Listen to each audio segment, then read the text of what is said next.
ఈ భారతదేశం మ్యాప్ లో గనక మీరు నిశితంగా కొంత జూమ్ చేసి గనక మీరు చూసినట్లయితే మిత్రులారా, దీంట్లో ఛత్తీస్గఢ్ కనబడుతుంది.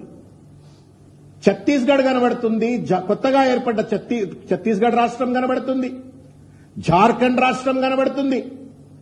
కానీ 70 సంవత్సరాల పాటు నిరంతర పోరాటాల తర్వాత, త్యాగాల తర్వాత, ప్రజాస్వామిక ఉద్యమం తర్వాత, రాజ్యాంగ నిబద్ధతతో తెలంగాణ రాష్ట్రాన్ని మనం సాకారం చేసుకుంటే ఘనమైనటువంటి ఒక సాంస్కృతిక చరిత్ర కలిగినటువంటి, ప్రత్యేకమైనటువంటి ఒక తెలంగాణ చరిత్ర కలిగినటువంటి తెలంగాణ పటం మాత్రం ఈ మ్యాప్ లో కనబడతలేదు.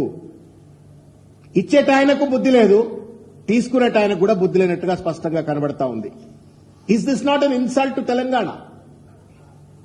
ఇవాళ బీజేపీ, తెలుగుదేశం రెండు పార్టీలు కలిసి తెలంగాణ అస్తిత్వాన్ని అపహాస్యం చేసినట్లు కాదా అని చెప్పని ఈ సందర్భంగా నేను ప్రశ్నిస్తా ఉన్నాను.